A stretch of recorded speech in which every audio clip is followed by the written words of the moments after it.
जी तो अस्सलाम वालेकुम स्टूडेंट्स, आई होप सो आप सब खैरियत से होंगे और एडवांस अकाउंटिंग की तमाम पिछली क्लासेस आपने ले ली होंगी। तो एडवांस अकाउंटिंग के इस लेक्चर में आप सबको वेलकम। तकरीबन आपका ये एडवांस अकाउंटिंग का 8वां लेक्चर है और एडवांस अकाउंटिंग आप कह लें तो बीकॉम आईटी पार्ट 2 वाले भी इसको देख सकते हैं और बीकॉम ऑनर्स 4th सेमेस्टर वालों के लिए तो है ही ये। और इसके लिए बुक की आप बात करें तो अजीम एकेडमी की आप ले सकते हैं, सुहेल अफजल साहब की, या फिर आप इसके लिए यूज़ कर सकते हैं एम ए गनी साहब की। तो आज हमारा departmental trading profit and loss account का जो चैप्टर है उसका हमारे 13.7 इलस्ट्रेशन है, केस 3। और केस 3 में हमने बात की थी इंटर डिपार्टमेंटल ट्रांजेक्शन्स की। क्योंकि हमने पहले 2 केस डिस्कस कर लिए, तो आपका थर्ड केस, और थर्ड केस याद रखिएगा, ये वाला केस जरा बाकी तमाम इलस्ट्रेशन से थोड़ा हटकर है। थोड़ा सा आप कह लें कि क्रिटिकल सिचुएशन है इसमें।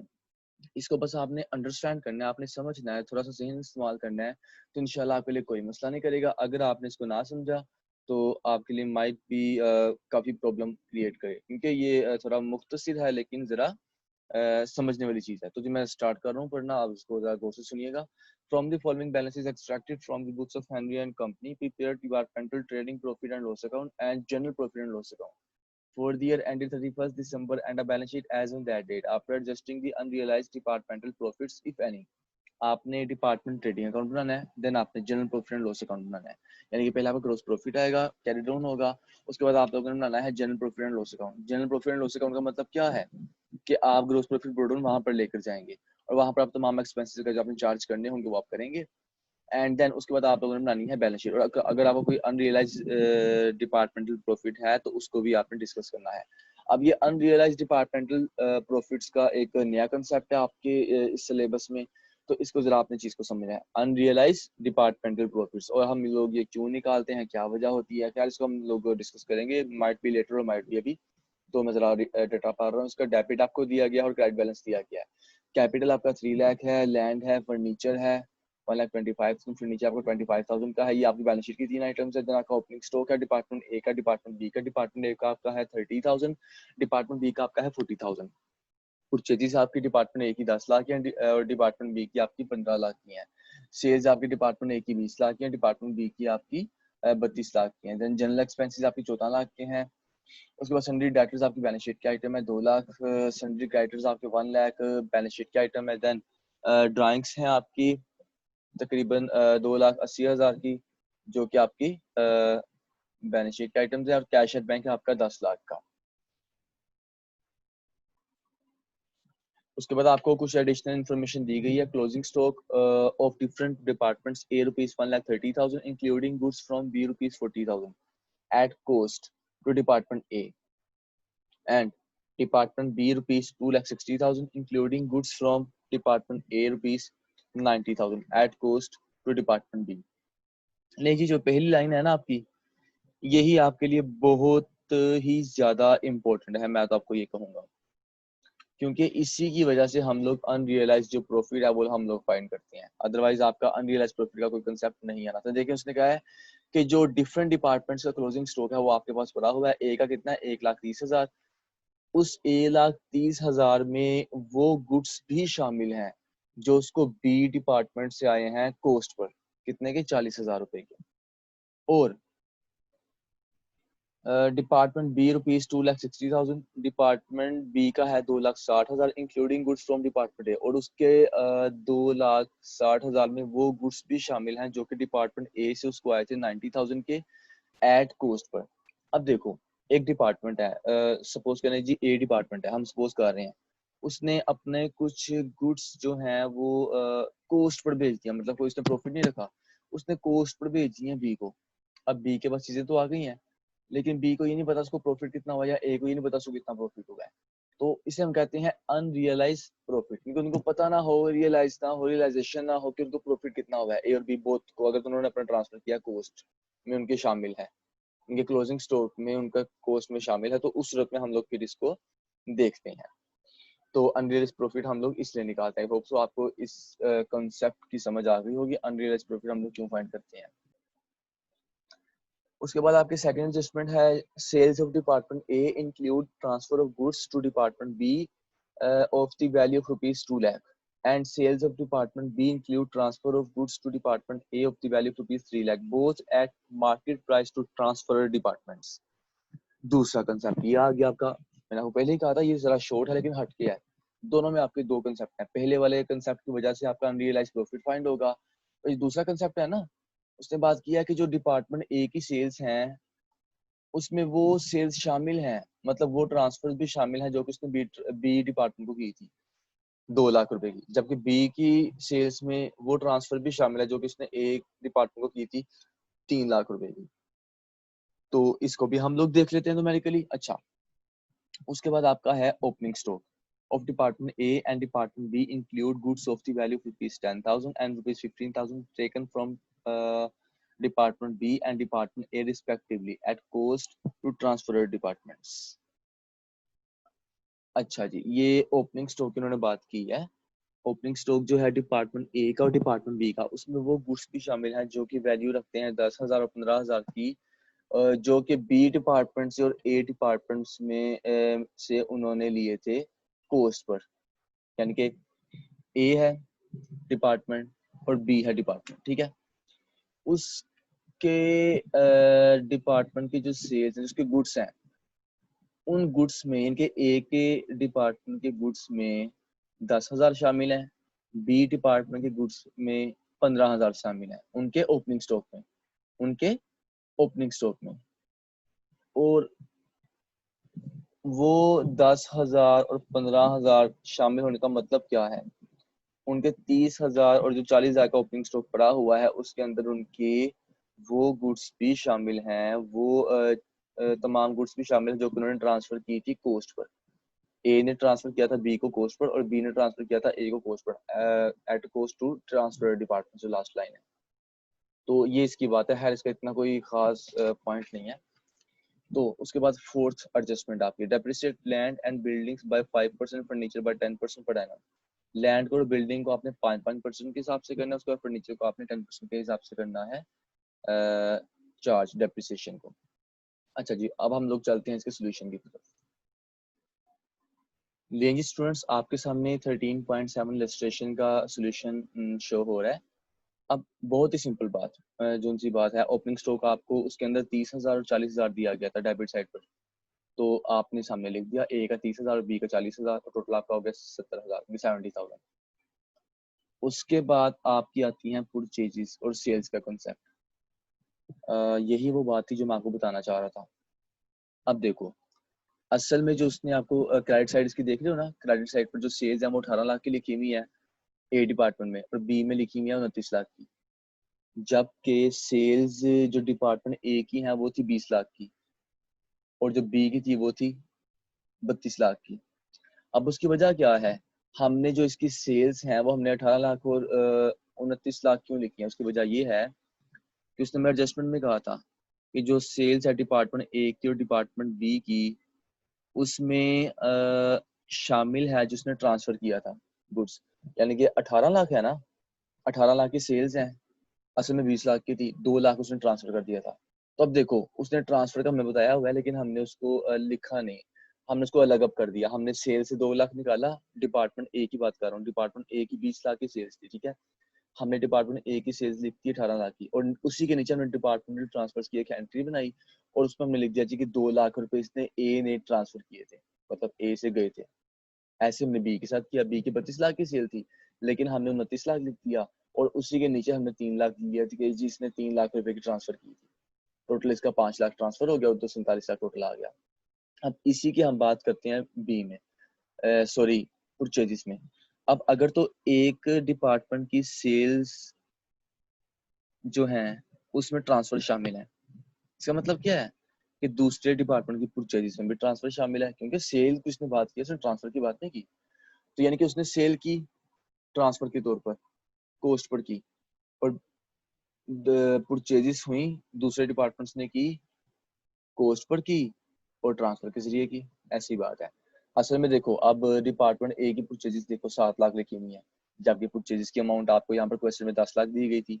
यही वजह है कि 7 लाख इसलिए लिखी है क्योंकि ए डिपार्टमेंट के पास बी डिपार्टमेंट की तरफ से 3 लाख रुपए की सेल्स आ रही हैं जो कि उसने कोस्ट पर लिखी थी और डिपार्टमेंट ने ट्रांसफर्स के तौर पर लिखी थी।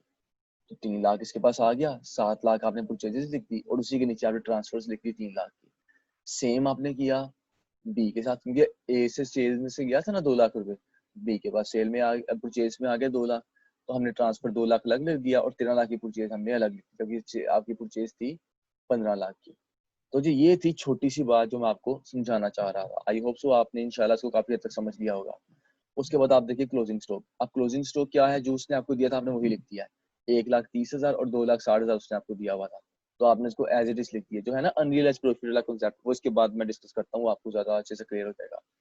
अच्छा, उसके बाद आप देखें आपकी क्रेडिट साइड बड़ी है, क्योंकि 55,90,000 आ रहा है टोटल नाम में। देखिए आप सिंपल डिपार्टमेंट का एक एक करके देखेंगे तो बेहतर रहेगा। ए डिपार्टमेंट का तकरीबन 21,30,000 है, और क्रेडिट साइड तो डेबिट साइड छोटी है, तो आपने क्रेडिट में डेबिट साइड लेस की तो आपका ग्रोस प्रॉफिट कैरी डाउन आ गया 11 लाख। ऐसे ही आपने बी के साथ किया तो ग्रोस प्रॉफिट कैरी डाउन आ गया आपका डेबिट साइड पर 19,20,000। तो टोटल आपका जो है एग्रीगेट दोनों डिपार्टमेंट्स का वो 55,90,000 आ रहा है टोटल, ग्रैंड टोटल। तो जो उनका ग्रोस प्रॉफिट वो भी आपने कैरी डाउन कर लिया। अब हम लोग बढ़ते हैं इसके अनरियलाइज प्रॉफिट के कंसेप्ट की तरफ और इसके general profit and loss account के वर्किंग की तरफ, उसके फॉर्मूला की तरफ। जी, तो सेकंड आपकी रिक्वायरमेंट थी उसकी general profit and loss account की। तो आपने सिंपली बिल्कुल ऐसे ही आपने बनाना है general profit and loss account, क्योंकि एक इसका तरीका दूसरा होता है और एक इसका तरीका ये होता है, तो हर हम इसको इस तरीके से बनाएंगे। अब आपके जनरल एक्सपेंसेस जो थे टोटल वो कितने के थे, 14 लाख रुपए की। क्योंकि जनरल एक्सपेंसेस का डिस्ट्रीब्यूशन हम लोग करने की जरूरत नहीं है, हमने ऐसे लिख दिया।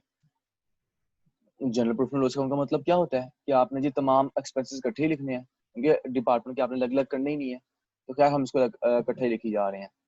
अच्छा, अब देखो जनरल एक्सपेंसेस आपने 14 लाख लिख दिए। उसके बाद डेप्रिसिएशन आपने ली लैंड और बिल्डिंग पर। लैंड और बिल्डिंग आपकी जो थी वो थी तकरीबन आपकी 1,25,000 रुपए की। तो उस 1,25,000 पर आपने, सॉरी मैंने लैंड एंड बिल्डिंग लिख दिया, असल में वो खाली लैंड है। तो खैर सर बिल्डिंग ही लिखने कोई इशू नहीं है, लेकिन वो बिल्डिंग बनी हो तो खैर आप इसको खाली लैंड ही शो करेंगे, क्योंकि उसने खाली लैंड ही लिखा हुआ है। तो 1,25,000 की थी। उस पर चूंकि उसने आपको बोला है कि आपने 5% एडजस्टमेंट लेनी है, मतलब डेप्रिसिएशन लेनी है, तो आपने देखा 6,250 आ गई। ऐसे ही आपने, अच्छा मेरे जहन में कंसेप्ट आ रहा है यहाँ पे। अब देखो यहाँ पर उसने क्या कही थी, लैंड पर आपने डेप्रिसिएशन चार्ज करनी है। अब लैंड एंड बिल्डिंग लगाने का मकसद क्या है। अब देखो आप लोगों को याद होगा, आप लोगों ने कंसेप्ट पढ़ा था कि जो लैंड है हमारे अल्हम्दुलिल्लाह बहुत ही अच्छे प्रोफेसर मोहतरम आजम शफीक साहब ने बात में बताई थी, तो वही बात में मद्देनजर रखते हुए बात करूंगा। लैंड, क्योंकि याद रखना लैंड पर कभी भी आपकी डेप्रिसिएशन चार्ज नहीं होती। उसकी वजह यह है लैंड की कीमत आपकी हमेशा बढ़ती है, तो उसकी आपकी होती है एप्रिसिएशन। एप्रिसिएशन कहते हैं कीमत के बढ़ाव को, कीमत का बढ़ना, कीमत का बढ़ जाना, ऊपर चढ़ जाना। और अब मैंने साथ में बिल्डिंग क्यों लगाया है, बिल्डिंग लगाने की वजह ये है क्योंकि जो डेप्रिसिएशन ज्यादातर होती है ना वो बिल्डिंग पर होती है। बिल्डिंग यूज हो रही है, यूज ना भी हो तब भी उसमें कुछ ना कुछ खराबी आती रहती है, वो जी उसके रंग वगैरह खराब हो रहा है, कलर्स खराब हो रहे हैं, सीमेंट वगैरह खराब हो रहे हैं, कोई और issues. Time with the passage of time, time गुजरने के साथ साथ उसकी वैल्यू में कमी आती जाती है, लेकिन लैंड की वैल्यू में कमी नहीं आती है। मोस्टली 90% केसेस में हमेशा उसकी एप्रिसिएशन होती है, वैल्यू हमेशा बढ़ती है। दैट्स वाई मैंने साथ में बिल्डिंग लगाया हुआ था। तो बुक में तो खैर लैंड ही लिखा हुआ है, लेकिन मे बी उनसे गलती हुई हो। तो खैर ये अगर कंसेप्ट हम लोग देखें तो कंसेप्ट ये ठीक है। अच्छा जी, उसके बाद फर्नीचर का है आपका 25,000 का 10% है, तो आपने बोल लिया 2500 आ गया, दोनों को आपने डेप्रिसिएशन को ऐड किया तो 8,750 आ गया। देन अब आपका पॉइंट आएगा ये वाला अनरियलाइज प्रॉफिट वाला। अब हम जरा अनरियलाइज प्रॉफिट को देखते हैं कि जी वो क्या चीज है। देखें जी, अब अनरियलाइज प्रॉफिट को फाइंड करने का फॉर्मूला लिखा हुआ है, formula to find unrealise departmental profits as. अब इसको हम लोग अगर बात करें कि जी अनरियलाइज प्रॉफिट हम लोग क्यों फाइंड करते हैं, क्या वजह है, क्यों फाइंड करना पड़ता है, इसकी वजूहत क्या होती है, ये तमाम जितने भी सवालात होते हैं, तो हर सिचुएशन के हिसाब से आपका सवाल मुख्तलिफ होता जाता है। अब मैं आपको सिंपल और आसान अल्फाज में बताऊं तो जरा बात ध्यान से सुनिएगा। अगर तो एक डिपार्टमेंट के क्लोजिंग और ओपनिंग स्टॉक में किसी दूसरे डिपार्टमेंट्स की ट्रांसफर शामिल हों या परचेज शामिल हो, सेल्स शामिल हो, बेसिकली ट्रांसफर शामिल हो, और वो ट्रांसफर्स आपकी कोस्ट पर शामिल हो, तो उस सूरत में आप लोग अनरियलाइज प्रॉफिट निकालते हो। ये थी पहली बात। दूसरी बात, अगर तो क्लोजिंग स्टॉक में उसने बात कर दी है कि इसमें वो गुड्स भी शामिल हैं जो कि आपने कोस्ट पर लिए थे, बी डिपार्टमेंट से आपको आए थे या आपको ए डिपार्टमेंट से आए थे, तो उस सूरत में भी आप फाइंड करने के लिए करते हो कि आपको नहीं पता कि डिपार्टमेंट ए का जो असल में है इसका अनरियलाइज प्रॉफिट वो कितना है, यानी कि आपको प्रॉफिट कितना हुआ है लेकिन आपको पता नहीं है। तो इसको आप दूसरी बात भी कह सकते हो, reserve on closing stock, closing stock के ऊपर रिजर्व रखना, ये बात भी आप कर सकते हो। बेसिकली बात क्लोजिंग स्टॉक की ही हो रही होती है। तो मेरा ख्याल है आपको ये काफी हद तक समझ आ गया होगा हम वो लोग अनरियलाइज प्रॉफिट क्यों फाइंड करते हैं। अब हम लोग जरा इसको देखते हैं। फॉर्मूला आपका क्या है, transfers in closing stock, closing stock में से जो ट्रांसफर किया, पहली बात वो। दूसरी बात, multiplied by gross profit, gross profit कितना है, divided by sale plus transfer, sale कितनी है और उसकी ट्रांसफर कितनी है।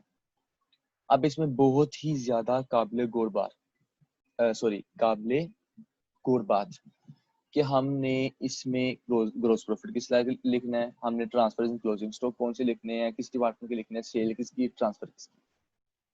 सिंपल सी बात मैं आपको करूंगा। अगर तो आप लोग बना रहे हो डिपार्टमेंट ए का, हम यहाँ पे सपोज करते हैं डिपार्टमेंट ए का रियलाइज प्रॉफिट आपने फाइंड करना है, तो डिपार्टमेंट ए के क्लोजिंग स्टॉक में आपने वही लिखना है जो आपने ट्रांसफर किया अपने क्लोजिंग स्टॉक में से।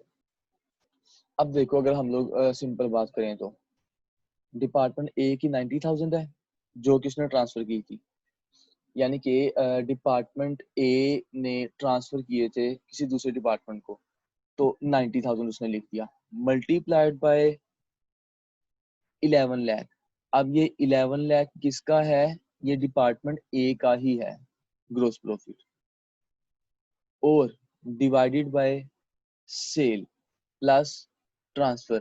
अब सेल किसकी है, ऑब्वियसली सेल भी उसी डिपार्टमेंट की है, प्लस ट्रांसफर भी उसी डिपार्टमेंट का है। तो ये बात आपने याद रखनी है, सिर्फ माइंड में एक बात बैठा लेनी है कि जिसका हम अनरियलाइज प्रॉफिट निकाल रहे हैं उसी डिपार्टमेंट का आपका ट्रांसफर्स भी आएंगी। एक ट्रांसफर वो है जो कि क्लोजिंग स्टॉक में से की गई है, एक ट्रांसफर वो है जो कि सेल या परचेज में से की गई है या ऐसे की गई है।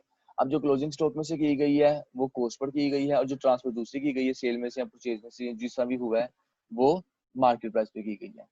तो खैर मेरा ख्याल आपको काफी तक समझ आ गई होगी। तो 90,000 का इसने किया था ट्रांसफर, वो आपने लिखा मल्टीप्लाइड बाय 11 लाख की ग्रोस प्रॉफिट इसको हुआ था, और 18 लाख की सेल की प्लस ट्रांसफर 2 लाख। अब कुछ बच्चे गलती करते हैं कि जी से बात तो एक ही है, वो कहते हैं सेल प्लस ट्रांसफर लिखने की जरूरत क्यों है, हम डायरेक्ट इसकी सेल 20 लाख लिख देते हैं। फाइनल तब भी 20 लाख की है, फाइनल ऐसे भी 20 लाख की है, लेकिन कंसेप्ट तो डिफरेंट होगा ना, क्योंकि उसका कंसेप्ट और है इसका कंसेप्ट और है। इसमें आप सेल्स प्लस ट्रांसफर लिख रहे हो, ट्रांसफर इसकी कौन सी है, अब आपको पता आपने क्लोजिंग स्टॉक के लिए ट्रांसफर लिखनी है, ये वाली लिखनी है, तो ये बात है। तो इसको आपने किया, सबसे पहले आपने 18 लाख जमा 2 लाख किया 20 लाख आ गया, फिर आपने 11 लाख को डिवाइड किया 20 लाख पर, जो भी अमाउंट है इसको आपने मल्टीप्लाई कर दिया 90,000 से, तो आपके पास आ गया 49,500। ऐसे ही आपने डिपार्टमेंट एक से अप्लाई किया तो उसका आपका आ गया 24,000। तो जी अब देखें आप इसको, अब आपके reserve on closing stock debit side पर एक बात आ रही है कि रिजर्व जो रखा क्लोजिंग स्टॉक पर, रिजर्व ऑन क्लोजिंग स्टॉक, वो डिपार्टमेंट ए का कितना निकला 49,500 और डिपार्टमेंट बी का कितना निकला 24,000, टोटल कितना आ गया 73,500। उसके बाद आपने ग्रोस प्रॉफिट ब्रॉट डाउन किया हुआ है दोनों डिपार्टमेंट्स का, ए का और बी का 11,19,20,000 राइट साइड पर आया हुआ है। उसके बाद ये आपने निकाल लिया इनका नेट प्रॉफिट ट्रांसफर्स। अच्छा जी वो बात करते हैं, अब आपने इसका नेट प्रॉफिट निकाल लेना, टोटल आपने देखा 3,02,000। इसमें हम लोगों ने डिपार्टमेंट का अलग अलग नहीं बनाना, याद रखना जनरल प्रॉफिट लॉस का मतलब क्या होता है, आपका सबका कंबाइन बनता है। तो जी तकरीबन ये 30,20,000 आ रहा है, तो इसको आपने इनमें से तमाम को लेस किया डेबिट साइड को, तो आपका ये जो नेट प्रॉफिट है वो कितना है जी 15,37,750 आई थिंक सो। ये आपका क्या आ गया है नेट प्रॉफिट। और याद रखिएगा ये नेट प्रॉफिट आपका ट्रांसफर होना है जाकर बैलेंस शीट में कैपिटल में। तो अब हम लोग जरा बैलेंस शीट के आइटम को देख लेते हैं, बैलेंस शीट के फॉर्मूले को देख लेते हैं। ले जी स्टूडेंट्स आपके सामने अब इसकी बैलेंस शीट शो हो रही है। हेनरी एंड कॉर्पोरेशन है, बैलेंस शीट आपकी आ गई एज एट 31 दिसंबर, जो भी आगे सन है। एसेट्स एक साइड पर, लाइबिलिटीज एंड ओनर्स इक्विटी एक साइड पर। और एसेट्स में मैं आपको हमेशा कहता हूँ कि आप लोग एक तरतीब लिखें। फिक्स एसेट्स हैं, करंट एसेट्स हैं, और लाइबिलिटीज में करंट लाइबिलिटीज हैं और फिक्स लॉन्ग टर्म लाइबिलिटीज, और उसके बाद आपका आता है कैपिटल का पोर्शन। क्या है फिक्स एसेट्स में मैंने देखा है जी, लैंड कितने की है 1,25,000 की, और इसमें से लेस किया डेप्रिसिएशन। और याद आपको होगा मैंने बताया था आपको कि हम लोग डेप्रिसिएशन लेस करते हैं क्यूमुलेटेड, ना कि डेप्रिसिएशन एक्सपेंस लेस करते हैं। तो आप साथ में छोटा सा ए सी सी डॉट भी लगा देंगे ब्रैकेट्स लगा के, तो उनको पता चल जाएगा कि ये एक्यूमुलेटेड डेप्रिसिएशन है। तो आपने लेस किया 1,18,750 आ गया, फिर नीचे को भी आपने ऐसे ही किया तो 22,500 आ गया। करंट एसेट्स पर आप लोग चले गए, स्टॉक इन ट्रेड आपका कितना पड़ा हुआ है। अच्छा, अब आपकी बारी आती है इसकी, कि हम लोग करंट एसेट्स में स्टॉक इन ट्रेड कैसे निकालेंगे। तो जी स्टॉक इन ट्रेड की बात करें या क्लोजिंग स्टॉक की बात करें या stock at the end of the year की बात करें, तो एक ही बात है। तो स्टॉक इन ट्रेड या क्लोजिंग स्टॉक जो आपको टोटल पड़ा हुआ है जो दोनों डिपार्टमेंट्स का, वो कितना पड़ा हुआ है 3,90,000, क्योंकि 1,30,000 डिपार्टमेंट ए का था, 2,60,000 डिपार्टमेंट बी का था। तो ये आपका आ गया 3,90,000।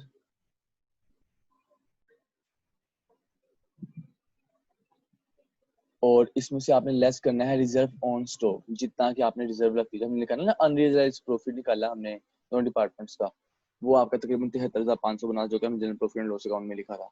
तो वो आपका रिजर्व ऑन स्टॉक भी है, उसको आपने इसमें से लेस किया, तो आपका आ गया 3,16,500 आ गया। सन्ड्री डेटर्स में आपको बताया था आपकी बैलेंस शीट का आइटम है 2 लाख आ गए, क्योंकि एसेट आपका या अकाउंट्स रिसीवेबल एक ही बात है। सन्ड्री डेटर्स या accounts receivable. Cash at bank आपका 10 लाख पड़ा हुआ है। उसके बाद करंट लाइबिलिटीज में गए सन्ड्री क्रेडिटर्स आपकी 1 लाख के तकरीबन पड़े हुए हैं। कैपिटल में आपने देखा 3 लाख का कैपिटल था, और जो आपको नेट प्रॉफिट हुआ है 15,37,750 जो आपको general profit and loss account से हुआ था, उसको आपने आकर कैपिटल में ऐड कर दिया है। अगर तो आपका नेट लॉस था उसको आपने लेस कर दिया था। अगर दोनों होते फिर आपने नेट प्रॉफिट को ऐड उसको लॉस को लेस करना था। तो आपका यह आ गया 18,37,750 आ गया। इसमें से आपने लेस की ड्राइंग्स आपकी हैं 2,80,000 की, तो आपको कितना आ गया 15,57,500। दोनों को आपने एडअप किया तो आपकी जी बैलेंस शीट आ गई 16,57,500।